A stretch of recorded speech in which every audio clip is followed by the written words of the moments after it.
Assalamualaikum dan selamat pagi. Ini dia 19 Disember. Ya?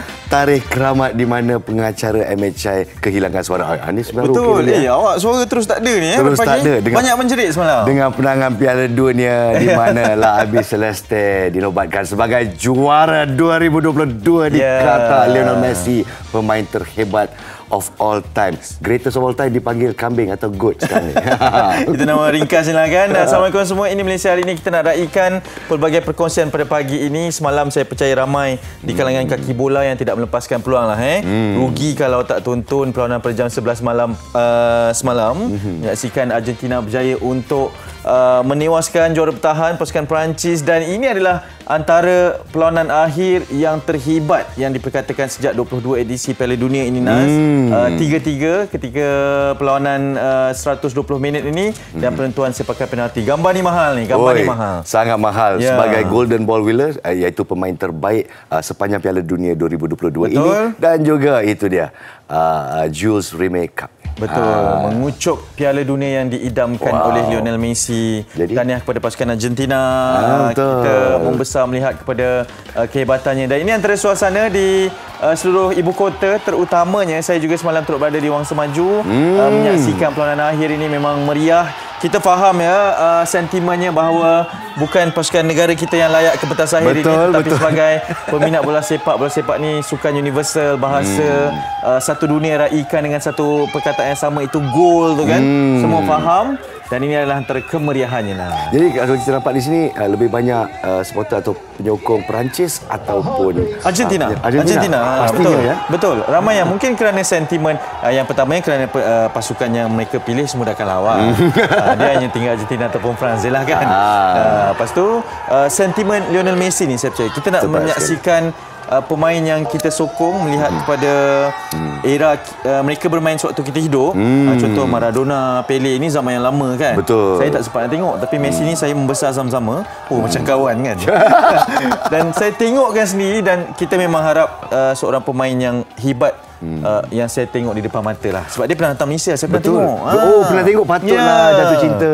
Tapi untuk saya sebagai mungkin saya ada lebih sikit pengalaman. Saya masih ingat 1986 di mana Diego Maradona dinobatkan sebagai juara World Cup Argentina kan. Jadi bila kita tengok permainan Maradona dan kita tengok kenaikan Messi, kalaulah Diego Maradona masih hidup, pastinya beliau akan sangat gembira melihat kita ada, orang kata, the next person to step up. Akhirnya tamat juga kejohanan Piala terulung di dunia ini. 4 tahun lagi kita akan berjumpa untuk menyaksikan. Cukup tidur, alhamdulillah, insya-Allah. Juara barunya nanti. Kita nak beralih kepada perkembangan demi perkembangannya. Itu yang berlaku di seluruh dunia, tapi di Malaysia pada ketika ini sangat diuji, dan ini masuki hari keempat untuk misi pencarian kejadian tanah runtuh di Batang Kali, dan difahamkan pada hari ini juga pasukan bomba dan penyelamat serta sepasukan semua yang bersepadu dalam usaha untuk mencari 9 lagi mangsa yang dikhawatiri masih lagi tertimbus. Ya, saya. Dan pada masa ini kalau kita lihat 450,000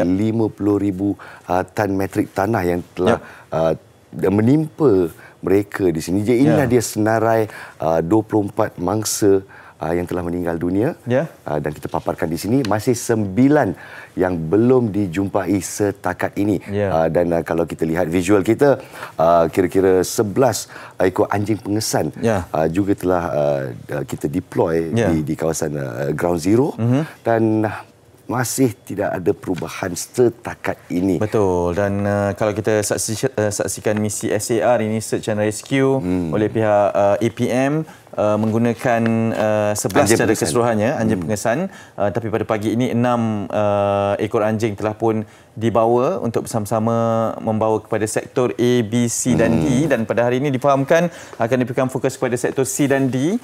Kalau nak tahu lebih lanjut, ada infografik yang telah pun dimuatnai oleh pihak Jabatan Bomba dan Penyelamat juga untuk kita saksikan. Dan perlu diingati ini 3 ekar kawasan yang sangat besar. Untuk pemahaman mudahnya, 3 padang bola sepak lah kebesaran kawasan tersebut, dan kita akan sentiasa berharap perkara yang pertama kesihatannya baik kepada pasukan yang mencari, yang kedua keadaan cuaca juga mengizinkan. Tepat kerana sekali. beberapa hari ini terpaksa ditamatkan dengan lebih awal SAR ini kerana keadaan cuaca. Jadi kita akan terus membawakan perkembangannya dari semasa ke semasa. Tepat sekali. Kerana cuaca juga, pengaliran air di bawah tanah membuatkan secara rescue amat sukar. Dan kita tumpukan perhatian juga kepada taburan hujan kita yang dikatakan berbahaya akibat penangan daripada La Nina, ya. Betul. Jadi di sini amaran hujan berterusan sehingga 21 Disember. Jadi sila pantau terutamanya di kawasan Kelantan, Terengganu dan Pahang, dan hujan buruk juga. Hujan lebat berterusan dijangka berlaku di Perlis,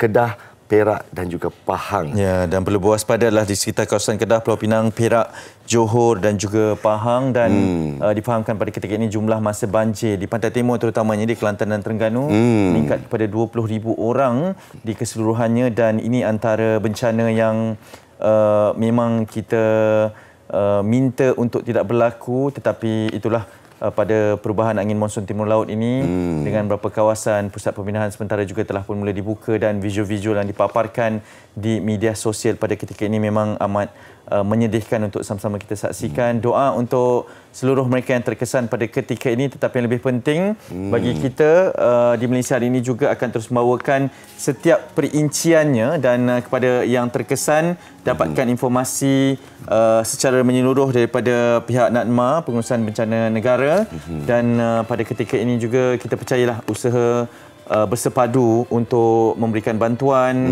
kerana memang dijangka keadaan pada ketika ini dengan keadaan cuaca, dan ingat ya, keadaan amaran cuaca buruk berterusan itu sehingga 21 Disember nanti. 21 Disember. Jadi saya tahu waktu ni cuti sekolah kita sebagai ayah pun kita sedia caknakan maklumat ini kepada anda yang mempunyai plan untuk pergi berkelah dan sebagainya. Saya tahu nanti sebagai keluarga kita dah plan dan sebaik mungkin kita nak jimat, kita dapat kupon dan sebagainya. Betul. Jadi saya tahu betapa sukarnya untuk kita sebagai ayah nak step back dan kata okey, geng, kita tak boleh cuti buat masa sekarang ni, semuanya berbahaya. Betul. Jadi kalau kita lihat pihak awam di luar sana yang masih pergi berkelah, terutamanya di kawasan sungai, kononnya percuma kan, apa kita nak enjoy sungai, tapi itulah di mana kita dapat lihat fenomena kepala air yang mungkin membahayakan orang awam di sekitar. Kita tak nak pergi dengan bergembira, suka hati, tapi pulang dengan tragedi, ya. Itu yang kita harapkan agar kecaknaan ini, dan kami akan terus membawakan perkembangannya setiap yang berlaku di Malaysia dari semasa ke semasa. Tapi sekarang kita ingin raikan, kita nak hargai jasa seorang cikgu ini. Mengajar murid-murid yang biasa pun dah sukar, tanggungjawab yang besar. Bayangkan mengajar sekumpulan anak-anak OKU, mengajar mereka muzik, ya. Betul, dan mereka mengalami kesukaran dari sudut pendengaran, dan ini perjuangan daripada seorang cikgu yang kami nak perkenalkan bingkisannya, Cikgu Amirah Adilah Abdul Karim. Dari Besut, yang mengajar di Besut, Terengganu. Kita saksikan. Hari ini kita nak belajar dengan lagu dia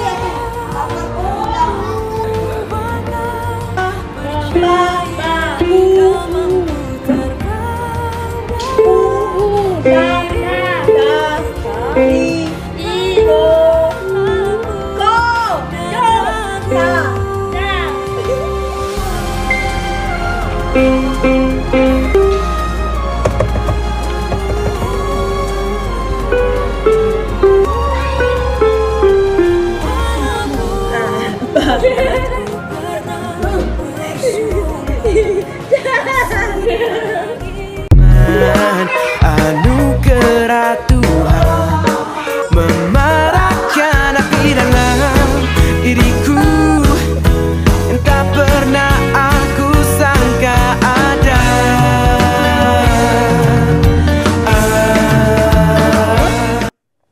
Bila kita lihat interaksi Cikgu Amirah bersama anak-anak muridnya, kita dapat merasai kasih, perasaan cinta dan sayang terhadap anak murid dia. Betul lah, cikgu ni dia ada macam satu super power, ya. Betul. Bila dengan murid dia terus berubah kuasanya itu, tanggungjawabnya itu. Jadi yalah, awak cakap tadi comel je kan. Saya confuse sikit yang comelnya cikgu ke dengan anak murid. Comel gelagat dia dengan anak-anak murid dia. Cik Aning. Okey, jom kita nak terus kenalkan Cikgu Amirah Adilah Abdul Karim yang berada di Kuantan pada ketika ini untuk bersama dengan kita secara panggilan video. Assalamualaikum, cikgu.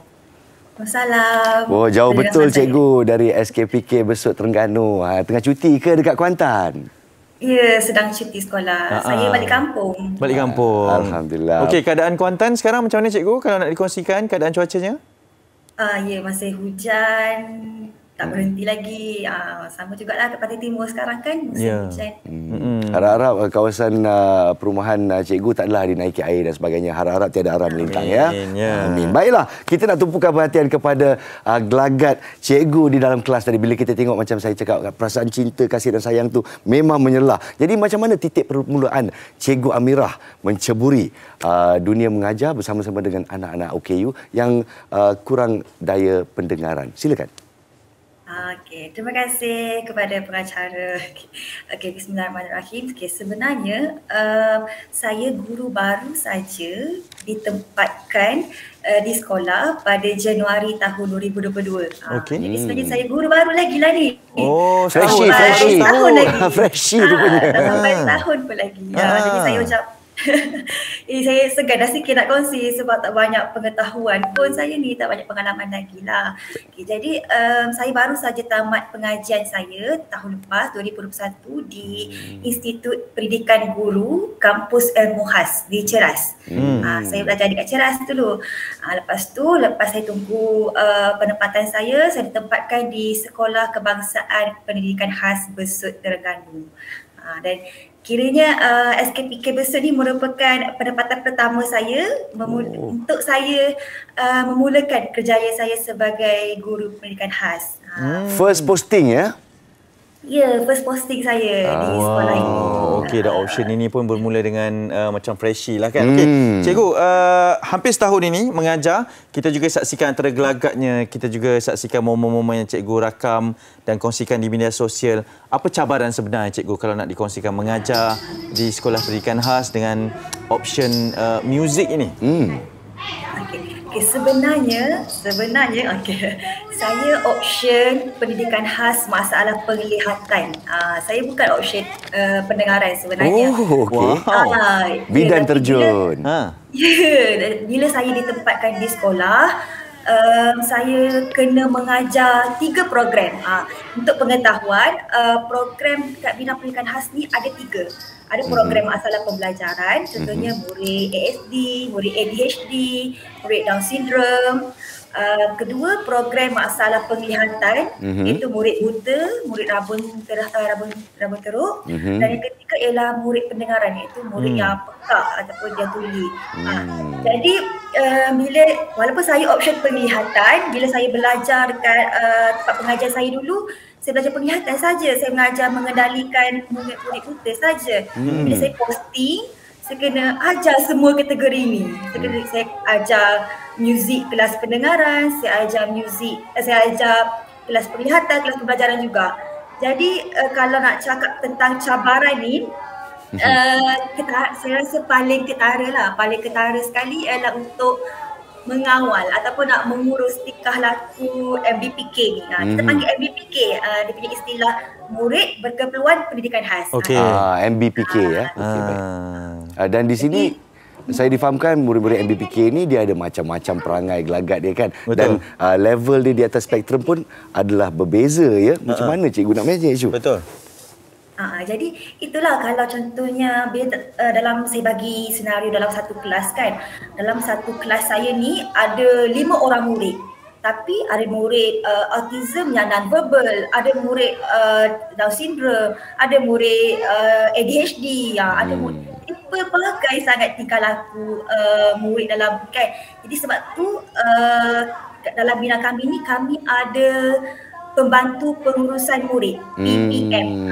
Jadi PPM inilah yang membantu guru untuk mengendalikan apa saja suasana dekat dalam kelas tu lah. Contohnya boleh jadi juga bila saya tengah mengajar kan, tiba-tiba ada murid duduk bawah meja. Betul. Tiba-tiba ada murid buang air besar. Lepas tu ada murid muntah macam tu kan. Jadi bila keadaan macam ni, itulah ada cabaran lah untuk mengawal tingkah laku murid ni. Jadi PPM lah akan membantu guru untuk mengurus murid yang sedang sedang melalui masalah-masalah macam tu ke. Untuk guru pun perlu mengawal lah suasana keadaan pembelajaran tu supaya tak naklah murid-murid yang lain terpengaruh ke, murid-murid yang lain terganggu ke. Okey, cikgu tadi kita tengok tayangan video yang cikgu kongsikan juga ketika mengajar kan. Ini antara contohnya. Saya tertanya sebab cikgu cakap ada pelbagai keperluan daripada MBPK ini. Cara berkomunikasi yang cikgu gunakan macam mana cikgu? Tadi kan saya cakap ada pelbagai program pendidikan khas kan. Jadi sebenarnya pun cara nak communicate dengan setiap MBPK ni pun berbeza. Kalau saya nak kalau saya nak dalam program penglihatan kan, contohnya dengan murid buta. Bila cakap dengan murid buta ni, dia orang kurang dari segi imajinasi ataupun konseptual. Bila kita nak cerita tentang haiwan gajah, dia orang tak pernah tengok gajah ni macam mana. Dia tak pernah tengok gajah ni macam mana kan.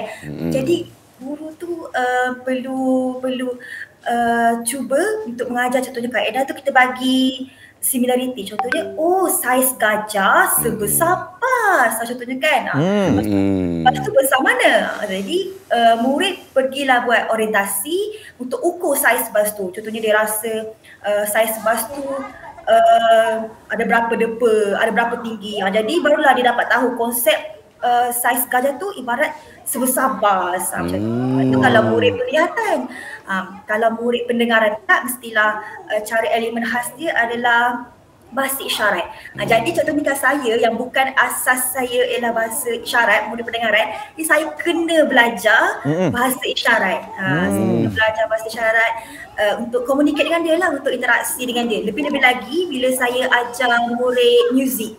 Itulah dia cabaran cikgu terutamanya nak mengajar muzik ni. Jadi saya jangka tahap kesabaran cikgu ni memang tahap dewa lah macam kan. Apa tu, kesabaran yang tinggi yang perlu ada pada setiap tenaga pelajar untuk mereka yang sedang mengendalikan MBPK ni ya. Jadi untuk saya terutamanya untuk mengajar muzik ni kepada orang yang kurang daya pendengaran. Saya tak dapat bayangkan sebenarnya macam mana kita nak mengajar tu cikgu. Sila. Saya pun selalu dapat kalau saya baca kat orang-orang komen kan, dia tanya macam mana nak ajar muzik semua ni tu. Selalunya memang stigma masyarakat kan muzik ni hanyalah bunyi kan, pasal bunyi ada lagu semata-mata kan. Tapi bila saya buat bacaan artikel ke, saya pun tengok ada juga ada movie-movie yang berkaitan. Saya tengok muzik ni luas lagi. Dari segi getaran pun ada juga. Dari segi bukan saja muzik tu nak menyanyi, tapi muzik tu juga nak membaca not, nak bermain alat muzik. Jadi pada saya, murid saya berhak untuk dapatkan ilmu tu, untuk dapatkan ilmu-ilmu tentang muzik ini. Jadi contohnya, saya bagi contoh lah kan. Boleh? Untuk bagi gambaran kepada murid pekak saya, bunyi tu besar atau bunyi tu perlahan sebab getaran. Contoh ni kan, bila kita getaran, kita tepuk kuat ni, ini maksudnya bunyinya besar. Bila murid saya itu berada pada suasana, pada keadaan yang macam dirasakan getaran dia, getaran yang kuat, jadi dia berada dalam suasana yang bising. Macam tu. Macam murid saya pun dia sekarang ni dah boleh bermain alat muzik, main macam tu. Itulah antara itu situasi. Okey, cikgu, kita harap agar satu hari nanti cikgu boleh bawa anak murid tu untuk datang perform sama kami di Malaysia ni, sebab kita tengok visual yang dikongsikan sangat luar biasa. Sedikit cikgu, pesanannya kepada semua guru-guru di luar yang sama situasinya, tanggungjawabnya sangat besar untuk memimpin, untuk membantu dan juga mengajar mereka yang mempunyai keperluan khas ini. Sedikit pesanan, perkongsiannya lah daripada Cikgu Amirah sendiri. Untuk dalam bidang guru ni, tak semua orang boleh ada dalam bidang guru ni, sebab jiwa sebagai seorang guru ni tak boleh dibuat-buat kan. Lebih-lebih lagi sama ada guru arus perdana. Lebih-lebih lagi kalau guru pendidikan khas, jiwa guru pendidikan khas ni untuk bersama dengan MBPK ni pun tak dibuat-buat. Dia maksudnya anugerah lah kan, anugerah Tuhan. Itulah orang cakap insan yang terpilih contohnya macam itulah. Jadi bila saya dapat juga macam komen-komen ataupun di MDM orang tanya macam mana saya nak lalui bidang ni kan, macam saya nak masuk dalam bidang ni kan. Jadi saya harap yang biasanya orang yang ada dalam bidang ni saja yang, ataupun orang yang macam ada ahli keluarga ataupun anak dalam bidang ni saja yang memahami MBPK ni kan. Tak semua orang boleh memahami. Jadi kita lah kena membuka mata orang untuk lebih menyantuni supaya tak dipandang, supaya golongan ini tak dipandang remeh, macam dia ni setakat ni je tanah. Betul. Tidak dipinggirkan ya cikgu ya. Alhamdulillah di atas usaha cikgu untuk memperkasakan anak-anak OKU kita di Malaysia ini, dan semoga kata-kata cikgu menjadi penyuntik semangat buat mereka yang mempunyai naluri untuk menjadi seorang cikgu di luar sana. Teruskan usaha Cikgu Amira. Betul. Cikgu Amira all the best ya. Nanti kita follow TikTok tu ya. InsyaAllah. Assalamualaikum. Jaga diri. Sejuk hatinya bila kita dengar cerita-cerita tentang cikgu-cikgu kita atau guru-guru kita di Malaysia yang sentiasa memberikan yang terbaik untuk anak-anak kita. Syabas tenaga pengajar di Malaysia. Betul. Insan-insan terpilih ini yang untuk membantu anak-anak yang terpilih kan, istimewa satu jalinan perhubungan mereka ini. Dan kita berehat seketika selepas ni perkongsian berkaitan dengan keselamatan kanak-kanak anak-anak kita semua untuk bersukaria ya di pesta ini. Di pesta ataupun fun fair yang baru saja tular baru-baru ini, kita bawakan the latest di Malaysia hari ini. Jangan ke mana-mana.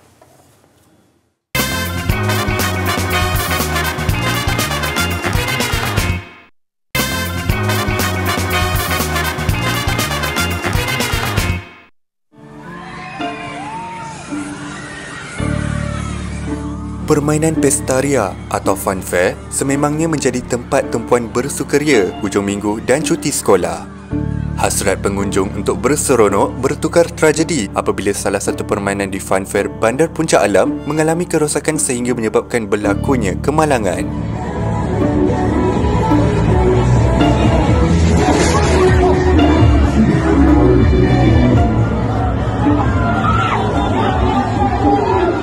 Dalam kejadian minggu lalu, 2 wanita dan seorang kanak-kanak cedera selepas terjatuh dari permainan yang dikenali sebagai sotong ride. Mangsa mengalami cedera parah dan dikejarkan ke Hospital Shah Alam bagi rawatan lanjut. Siasatan dijalankan mengikut Seksyen 6 Enactment Hiburan dan Tempat-tempat Negeri Selangor 1995 iaitu beroperasi tanpa lesen. Warganet juga turut berkongsi perasaan tidak puas hati terhadap pemaju fun fair yang sewenang-wenangnya menjalankan perniagaan ini tanpa menitik beratkan keselamatan serta melakukan penyelenggaraan yang betul. Geruh tak mencium bau. Isu kemalangan yang membabitkan permainan di pestaria bukanlah sesuatu yang baru. Keselamatan setiap permainan di pestaria sering menjadi tanda tanya apabila melihat besi permainan yang berkarat dan berbunyi bising seolah tidak diselenggara dengan baik. Siapakah yang bersalah dalam tragedi yang berlaku ini? Siapa pula yang harus bertanggungjawab dalam memastikan keselamatan penggunaan fun fair bagi masyarakat setempat? Baik, kembali bersama kami di Malaysia hari ini. Kita nak teruskan perkongsiannya. Telah pun kita bawakan kepada anda antara topik perbincangannya berkaitan dengan keselamatan permainan di pestaria ataupun fun fair. Ini antara kes dan juga isu yang melanda menggemparkan kita pada minggu lepas ya. 12 Disember itulah dia tarikh di mana insiden ini telah berlaku. 3 orang telah cedera, seorang cedera parah dan dijangkakan ahli-ahli keluarga ingin mengambil tindakan mahkamah. Tapi sebelum kita ke sana lah, kita sekali lagi tengah cuti sekolah ni, kita sebagai ibu dan bapa, kita harus cakna akan isu keselamatan bila kita bawa ke pesta. Selamat ataupun tidak, kita bersama dengan Tuan Baharudin Mamat yang merupakan pengarah Jabatan Keselamatan dan Kesihatan Pekerjaan Negeri Selangor atau JKKP Selangor ya. Assalamualaikum Tuan, terima kasih banyak-banyak. Dan saya pasti Tuan pun risau gundah gulana juga apabila insiden seperti ini berlaku ya. Jadi kepada anda penonton di luar sana, jikalau ada kemusykilan tentang isu keselamatan di pesta ini, silalah berkongsi pendapat dengan kita 77261603 atau boleh kongsikan pendapat di Facebook dan Instagram. Tuan, mungkin kita boleh mulakan dengan perkara yang berlaku. Kita tayangkan sebentar tadi berkaitan dengan isu keselamatan penyelenggaraannya Tuan. Apa sebenarnya realiti terhadap kisah sebegini Tuan? Okey, bismillahirrahmanirrahim. Sekali lagi terima kasih kepada Tuan Nas dan juga Cik Hanif kerana menjemput saya di MHI Bulletin 3 di TV3. Okey, saya baru-baru ini berlakulah satu kemalangan yang berkaitan dengan fun fair di seperti mana yang dinyatakan tadi. Okey, berdasarkan daripada siasatan awal Jabatan Keselamatan dan Kesihatan Pekerjaan, kami mendapati bahawa permainan di tapak tersebut adalah dalam keadaan yang tidak selamat untuk dikendalikan. Daripada pemerhatian dan juga daripada siasatan yang pihak kami lakukan, terdapat 5 faktor utama yang menyebabkan berlakunya kemalangan tersebut. Yang pertama berkaitan dengan peralatan keselamatan, iaitu safety device, di mana tempat untuk menghalang daripada pengunjung apabila berada di dalam sesuatu kabin, dia tidak akan terjatuh. So daripada pemerhatian didapati bahawa alat tersebut tidak berfungsi dengan baik. Itu yang pertama sekali. Ada tetapi tidak berfungsi. Tidak berfungsi dengan baik.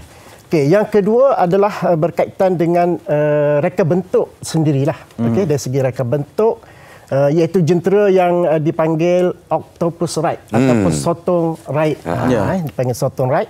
Di mana pada masa kami buat siasatan, dalam satu lengan, kita panggil satu lengan dalam octopus ride ni, dia mengandungi 4 kabin, tapi hanya dipasang 3 kabin saja. Jadi dekat situ kami dapati bahawa dari segi keseimbangan beban bagi pergerakan lengan satu tadi adalah tidak terkawal. Wow. Di mana satu lagi faktor utama yang kami temui ialah dari segi beban yang ada di dalam kabin tersebut tidak dinyatakan berapa sebenarnya berat ataupun pengunjung yang boleh duduk di atas di dalam kabin tersebut. Berat maksimum. Berat maksimum lah. Walaupun kalau kita tengok dari segi kedudukan dia memang boleh masuk 2 orang saja. Tapi sebenarnya bukan 3 orang yang tercampak. 2 orang saja yang daripada kabin tadi tercampak, dan salah satu seorang lagi penonton telah ditimpa apabila kedua-dua mangsa tadi terjatuh. Daripada siasatan kami juga, kami dapati bahawa tali pinggang keselamatan sendiri pun tak ada. Allahu Akbar. Di dalam kabin tersebut. Jadi banyak kesalahan di sana. Banyak kesalahan kalau kita tengok daripada siasatan yang kami lakukan. Dan yang terakhir sekali ialah pihak perkuasa tempatan sendiri pun belum lagi mengeluarkan kelulusan pun ke atas pengendalian tersebut. Untuk ianya dilaksanakan. Untuk ianya dikendalikan. Jadi dia beroperasi secara haram. Pestaria tidak mendapat kebenaran daripada pihak MPKS. Polis pun tak ada. Daripada JKP pun tak ada. Jadi apakah saranan kuasa JKP? Apakah tindakan yang boleh diambil terhadap pengusaha-pengusaha ini yang memang tegar lah orang kata? Daripada siasatan tersebut yang berlaku di Esplanade at Eco Grande Puncak Alam. Apabila kami menjalankan siasatan, kami telah mengeluarkan 7 notis. 7 notis di mana kami dapati bahawa jentera-jentera yang berada di dalam tapak tersebut, dia hendaklah membutuhkan sijil pengakuan kelaikan daripada kami. Sepatutnya. Tetapi tidak mohon ataupun tidak diminta untuk kelulusan. Dan juga kami di pihak jabatan melihat kepada keseluruhan tapak kerja tersebut juga kami sita, di mana kami melihat kepada pengurusan keselamatan adalah teruk. Kerana dari segi sistem macam mana pengunjung untuk naik, macam mana dia membuat penyelenggaraan, macam mana dia membuat pemeriksaan, tidak dapat dikemukakan semasa kami menjalankan siasatan tersebut. Tuan, itu antara analisisnya, itu antara perkara yang berlaku, dan mungkin antara pendedahan ini mengejutkan kita sebagai orang awam. Dan apabila bercakap berkenaan dengan orang awam, kita bukanlah untuk menidakkan, kerana ini mungkin antara aktiviti yang boleh dilakukan, yang kita nampak yang senang untuk kita akses kan. Sebab Pestaria ini kadang-kadang tepi jalan je depan rumah kita apa semua. Macam mana sebagai orang awam kita nak tahu bahawa ianya selamat, ianya diluluskan, ianya menepati piawaian untuk kita pergi ke sebuah fun fair ni, Pestaria ni? Kerana saya percaya ini mungkin satu contoh yang tidak baik berlaku, malangnya terjadi kepada mangsa, tetapi banyak lagi Pestaria yang baik diselenggara dengan baik. Dan macam mana kita nak tahu kriteria itu dipenuhi, Tuan, untuk kita pergi bersama dengan keluarga? Kita tidak nafikan mana-mana tapak pesta yang orang kata yang beroperasi serta-merta ataupun dalam tempoh yang terdekat ni memang akan mengambil masa yang lama untuk mendapat kelulusan daripada pihak berkuasa dan juga daripada jabatan. Tetapi sebenarnya mereka ni boleh dikatakan saban waktu, saban bulan mereka mengadakan tapak pesta di tempat yang berbeza-beza. Banyak lokasi. Banyak lokasi. Jadi apa yang di pihak jabatan kami lebih menekankan kepada pengusaha itu sendiri sebenarnya. Pengusaha itu mestilah orang kata cakna dan juga peka tentang tanggungjawab dia itu sendiri. Kerana kita tahu dan dengan keadaan sekarang ini telah banyak berlaku kemalangan-kemalangan yang mengakibatkan pengunjung.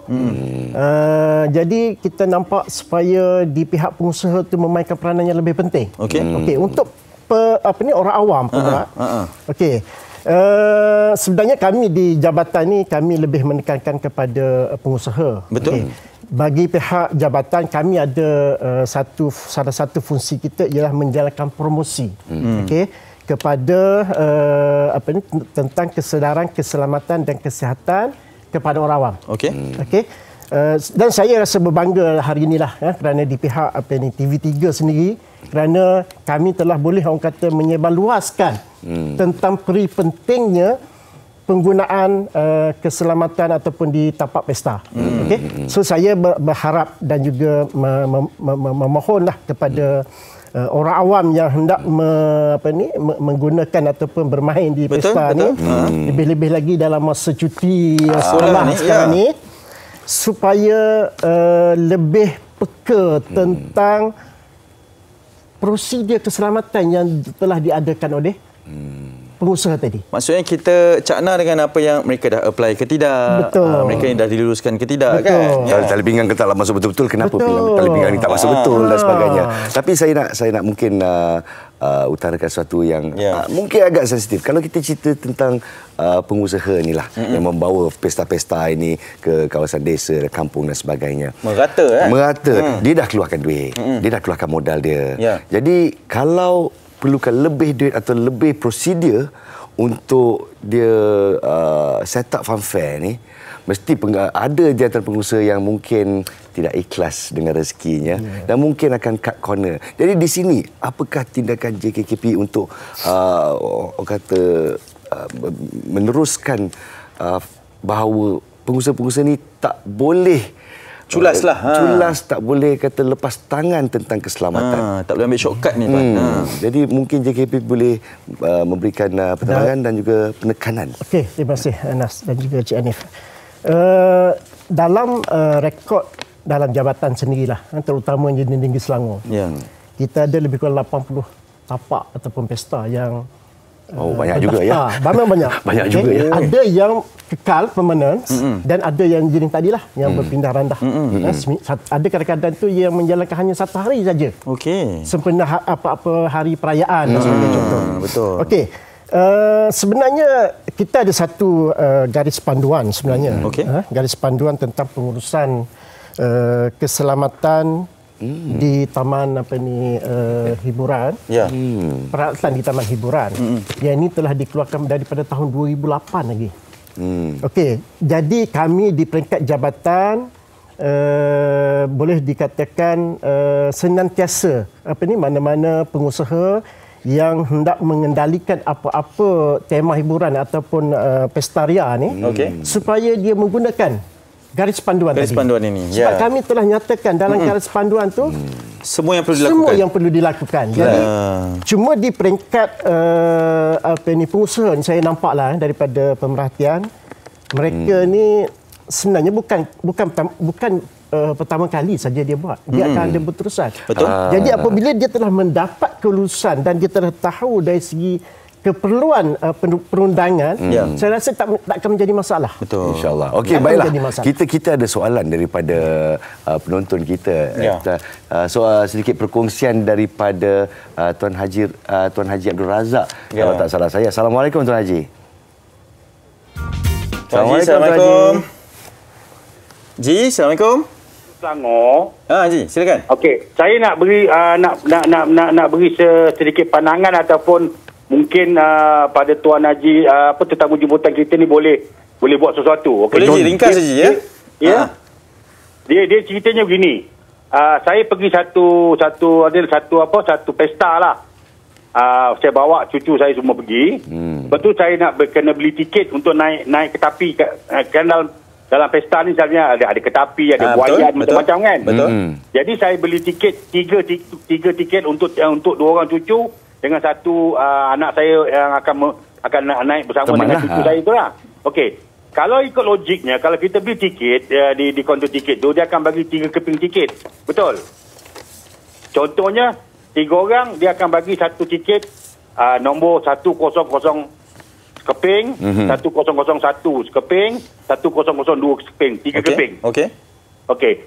Maknanya, saya dapat 3 keping. Memang saya dapat 3 keping. Tetapi, saya dapat 3 keping tu 2 keping nombor yang sama. Maknanya 1000 tu 2 keping dan 1001 sekeping, 3 keping. Saya tanya dengan dia, kenapa bagi saya tiket 3 keping dengan nombor yang sama? Bukankah 3 keping ni satu pada resit original pada penjual. Betul. 2 keping pada saya. Bila saya pergi ke kaunter nak naik kereta tu, saya akan koyakkan 1 keratan bagi pada dia, 1 saya simpan sebagai bukti kalau berlaku apa-apa hal. Betul. Dia kata tidak, dia kata. Jadi pada saya, pendapat saya, pandangan saya, ini adalah satu penipuan sebenarnya. Betul, ini scam ni. Scam pesta. Allahuakbar. Dia bagi kita 3 keping tiket betul. Tapi pada kita tak ada bukti yang kita dah naik ke tepi. Kalau berlaku contohnya macam di Puncak Alam baru-baru ni. Macam mana pengguna nak claim? Terima kasih Tuan Haji. Terima kasih kerana mengutarakan perkara ini. Itu dia. Sangat menarik. Ini yang berlakulah di ground kan. Tuan, mungkin secara ringkasnya Tuan, sikit pesanan sebab kita memang dah kesutukan masa ni. Pesanan kepada semua ni Tuan. Saya pun tahu JKHP ini sebenarnya keselamatan dan penyelenggaraan saja. Tapi mungkin ulaskan. Okey, terima kasih Tuan Haji yang penonton yang bertanyakan soal itu. Okey, berkaitan dengan isu penipuan, scam dan juga isu-isu yang berkaitan dengan tiket ini memang bukanlah sebenarnya di luar bidang kuasa jabatan. Tetapi apa yang kami utamakan ialah apabila seseorang pengunjung yang nak menggunakan apa-apa peralatan di tapak tu, dia ada kawalan dari segi bilangan orang yang ada di dalam tersebut. Sepatutnya. Kerana apa? Setiap kali pengunjung hendak naik ke mana-mana dia punya peralatan, dia mestilah mematuhi peraturan yang telah ditetapkan. Sebagai contoh, ketinggian dan sebagainya, berat dan sebagainya. Jadi, apa yang kita nak tekankan kepada pengusaha nanti, supaya prosedur tadilah, tapi dari segi bab kata tiket dan sebagainya tu mungkin di luar kawalan dan itu boleh dibicarakan ketika berada di kawasan tersebut lah bersama dengan operator. Tuan, terima kasih banyak sebenarnya. Banyak kita nak kongsikan, tapi ada perkongsian maklumat yang Tuan dah berikan tadi memang membuka mata kita sebagai pengunjung dan orang ramai. Kita ada bingkisan Nas ya. Ya, tepat sekali. Jadi untuk penonton-penonton kita di luar sana, sekali lagi kita ucapkan terima kasih kepada Tuan Baharudin Mamat, Pengarah Jabatan Keselamatan dan Kesihatan Pekerja Negeri Selangor yang sedia bersama kita. Jadi kita saksikan bingkisan kita di sini tentang penyelenggaraan fun fair ataupun pesta. Selamat ataupun tidak, anda harus cakna. Silakan.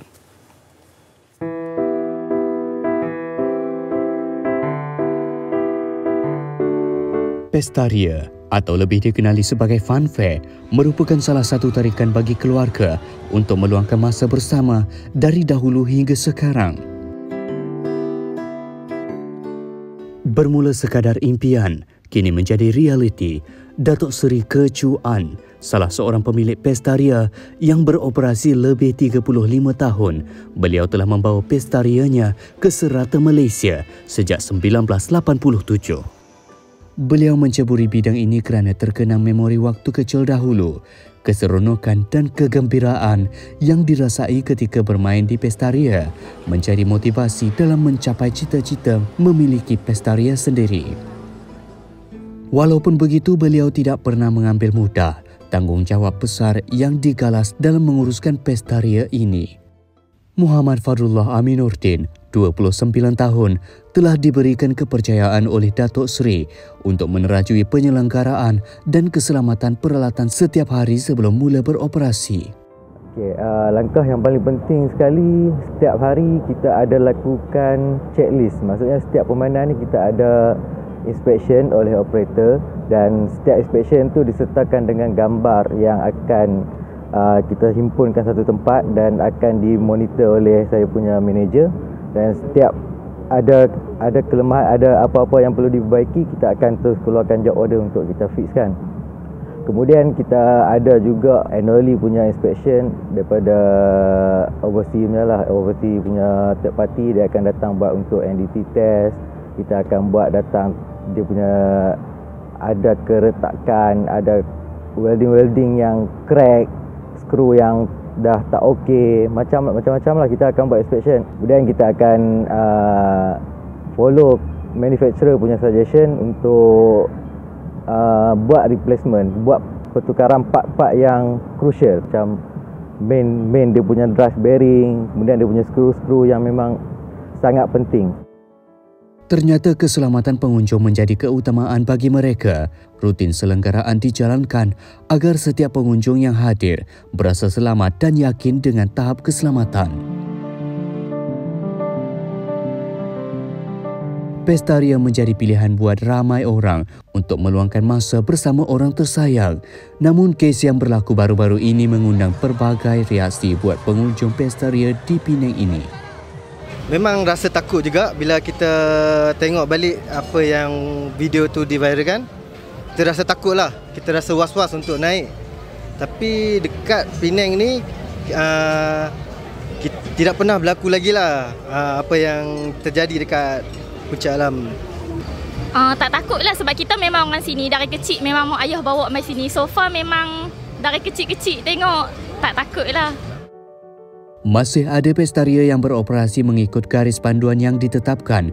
Tidak adil bagi mereka sekiranya kita memukul rata semua sebagai sama. Ibarat seekor kerbau membau lumpur, semuanya terpalit.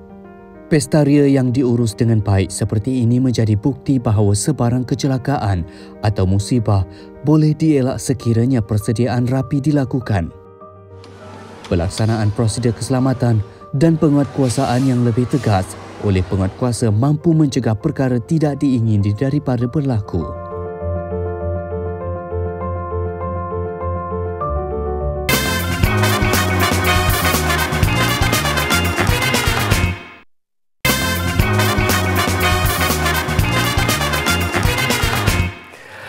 Kembali bersama kita di Malaysia hari ini, dan bila kita sebut tentang ujung tahun ni, perayaan-perayaan seperti Christmas dan sebagainya akan muncul. Tapi bila kita sebut pasal perayaan, satu yang muncul sebagai rakyat Malaysia adalah iklan Petronas yang sentiasa menyentuh jiwa kita. Jadi pada tahun ini Petronas mengambil pendekatan yang berbeza, di mana Petronas 366 menggabungkan semua perayaan, semua iklannya menjadi satu siri, satu idea yang sangat bernas, very interesting. Dan kita akan bersama dengan Encik Muhammad Fazli Ibrahim, Pengurus Besar Jabatan Pengurusan Komunikasi Strategik Kumpulan Petronas. Assalamualaikum.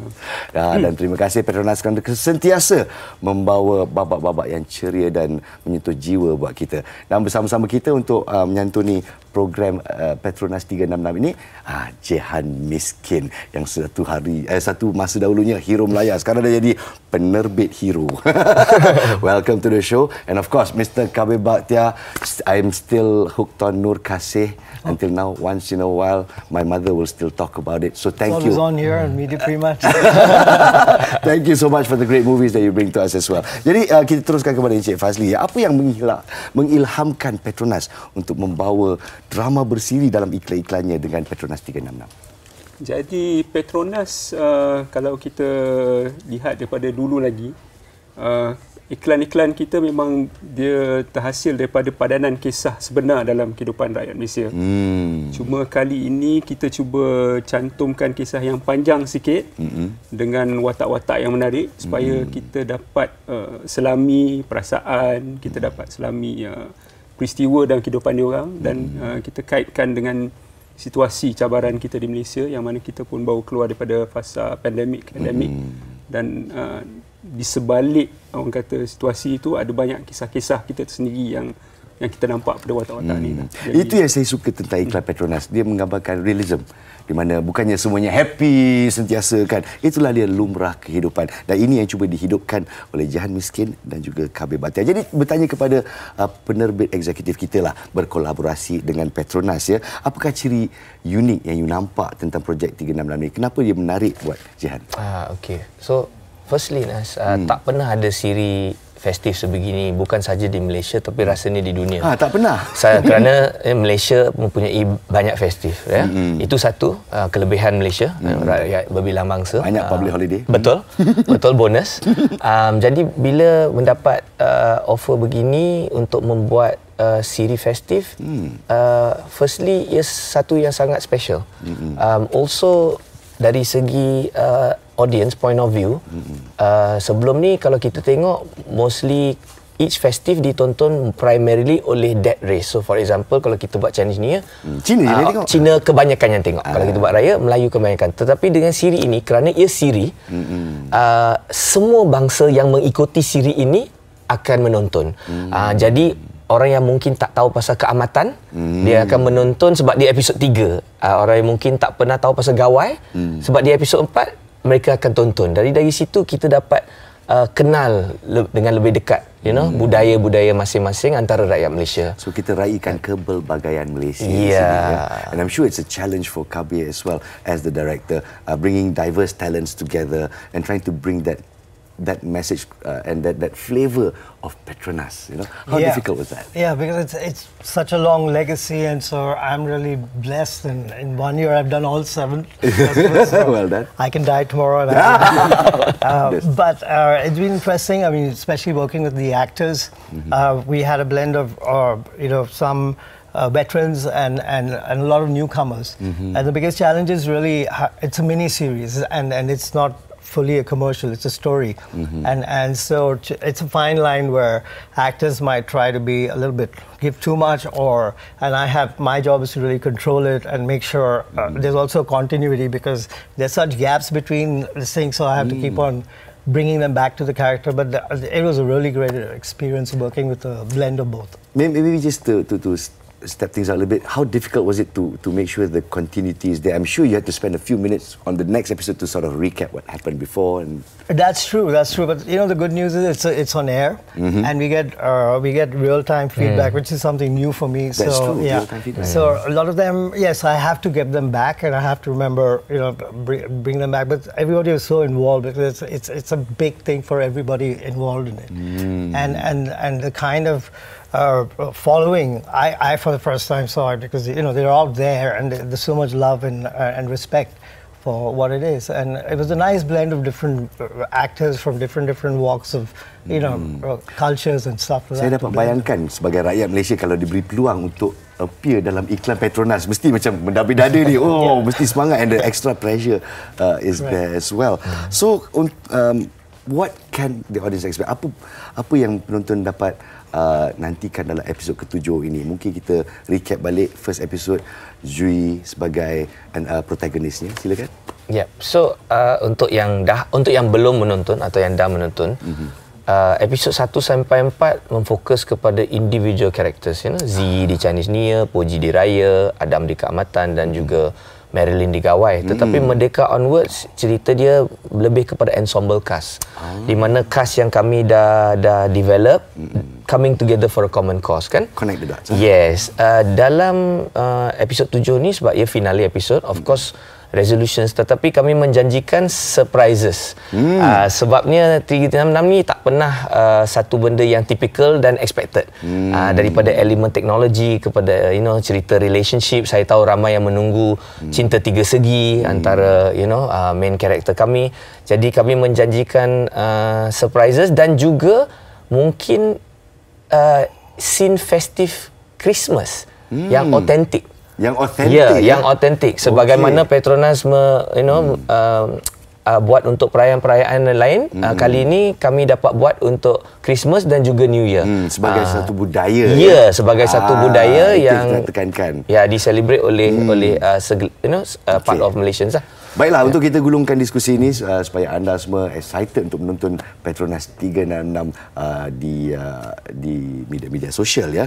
Jadi kepada Encik Fazli, apakah mesej yang ingin disampaikan? Saya tahu setiap tahun bermula dari those days ago daripada Arwah Yasmin Ahmad mengeluarkan naskah-naskah beliau. Apakah mesejnya kali ini?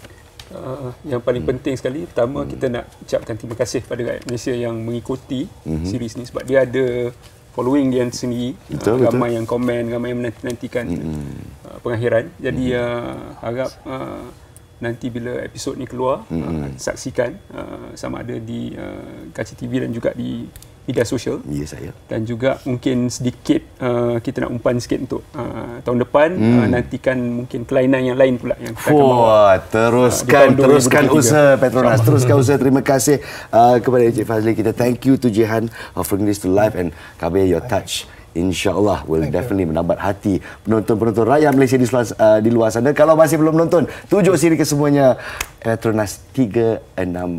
Hayatilah what it means to be Malaysian, insyaAllah ya. Kita akan berehat seketika dan kita kembali dengan Encik Hanif Miswan kita. Harap-harap dia dah pakai kopiah bila dia dah sampai, dan kita gulungkan Malaysia hari ini pada pagi ini.